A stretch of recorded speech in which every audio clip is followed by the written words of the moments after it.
Hey guys, welcome back to the Dare Dream Motorsports YouTube channel. We're back working on the C5 project again, and today we are going to start prepping a couple of things up for our splitter that we're going to be making for the car. Now this is not what we're going to use. This is really just so I have something flat surface to work with. And the first thing we're going to do is we're going to make an opening here. Since this is going to be capped off, we're going to cap off each side of the bumper here. We're going to make an opening here that I can actually form a piece. So when I sit, we're going to need a little bit of a block off here. And so right here, I'm going to form an opening. And what I'm going to use for that is just a piece of ACP. So what this is aluminum composite panel. And so it just has ABS plastic sandwiched between two super thin sheets of aluminum. And so what I'm going to do is I'm going to stand it up off the bumper, and I'm going to put it straight up and down, because that's what we'll do. And then from here, if you look down to the bumper, I'm going to put a bend right here in about 2 spots in the middle. So about right here. That way I can fold it a little bit, and so it follows along the contour of the bumper. So let me get a little bit of a piece started there, and then I'll kind of show you a little bit better idea what I'm working on. I have, sorry, that was probably super freaking loud. Got a piece that is roughly the size, and this is just a flat bar piece that I had sitting in the back storage room, but it's roughly 20 by I think 4.5. Let me check here. Yeah, 5. So it's about 20 inches by 5 inches, and so this is roughly the size of the opening. Now the radiator is 24 inches wide, and I don't remember the measurement height, but anyways, this will then open up a little bit wider as we go back into a shroud into the radiator. So that's kind of why we need this hole for air to get into the radiator. So let me show you what I'm going to work with. Be back in just a second.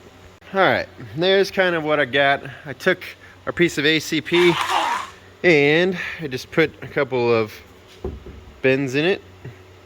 That way it follows along this line a little bit better there. See if I can show you there. Yeah, you can kind of see it.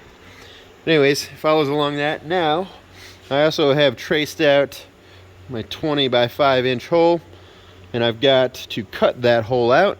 That way I can go ahead and then have this extra space around, because we'll make a carbon fiber piece for that. And what we'll do is we'll just build up a few inches here on the back side for it. That way once we go ahead and do the carbon, we can have a lip to fold, and it's nice and strong around the front side.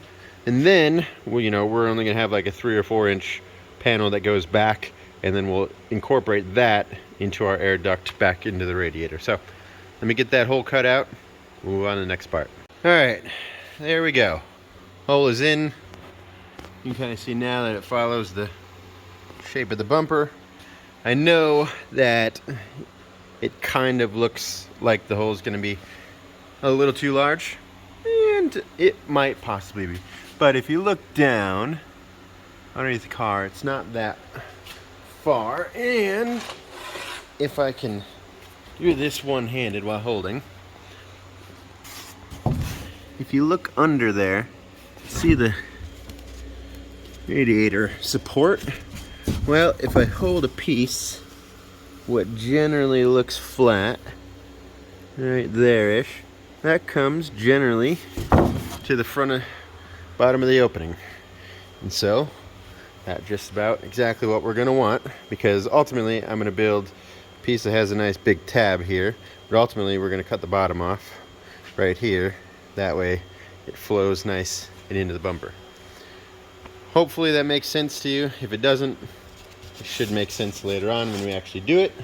But this part's done. Now the next part I need to do is we're going to add some paneling to the back side here to make it about that wide. That way we can have something to put our carbon fiber around too. But let me do that. I'll show you back in a minute. Alright, so since I'm probably going to get a question on how I found the angle, here's what I've done. I have taped the piece to the bumper. That way it stays nice and snug to it. Same thing here. And so then what I've done is I've put 2 pieces of just regular printer paper down here along the edge. I've messed it up now that I've moved it and had to put it back in there. But what I've done is put them at the right angle.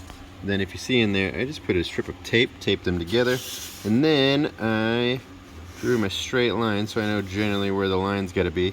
Now I can pull this out of there. Reach back and pull it out without ripping it apart now. Hold on 1 second. There we go. And so this is generally the angle of the front bumper. And there I'll just go slice with my scissors. And then I've got this piece that I can generally use a template to cut out. Let me take the rest off and show you. Alright, so here we go. I've taken our piece off the bumper, flipped it around so you can see. And if we take our paper, and we just didn't set it in there. There, pretty close.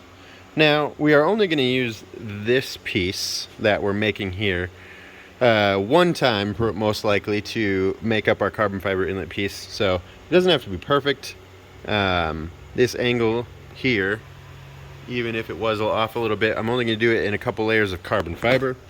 So, at that point, if there's a couple layers, it will like flex and mold to the shape of the bumper. So that's good. But let's go ahead. We're going to use another piece of ACP that we have, cut out a couple pieces of this, then we'll fill in this little spot, and this part will be just about ready to make a carbon fiber piece from. Alright, so we got our pieces cut out, put on, or mocked up to the edge. Are they perfect? Nope. Does it have to be? No, not really. So I'm going to get this set up here where it needs to be, and the other one set up here where it needs to be. So let me do that. I'll show you. And here we are. So the 2 pieces have been put on, 2 little side pieces have been put on. If you look at this angle, it's roughly the same as that angle. So here's how I'm going to hold this on. I've just got some general masking tape, shipping tape that I'm going to use, and tape off all the edges here, up and around. Same thing with the inside ones, because all we're going to do is use this one time, and then I can take it back apart, and that way if anything gets stuck I can just pop all of them off.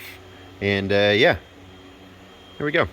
There you have it. I'm going to get the rest of this taped up, and that is a wrap for now. I will be back when we actually do the carbon fiber. So I want to jump back real quick. I'm sure I'm going to get the question as to why I'm using the ACP and why I'm using the masking tape or shipping tape. And that is because the shipping tape is very, very, just smooth. And carbon fiber epoxy doesn't stick to that. Same thing with the ACP. The carbon fiber epoxy doesn't really stick to this. So I'm still going to wax it and make sure that, it helps with it not sticking to it, but that way this should just pop right out. The carbon fiber piece should just pop off real easy. Anyways, that's the end of this one. We'll see you back when we're making the other piece, part 2.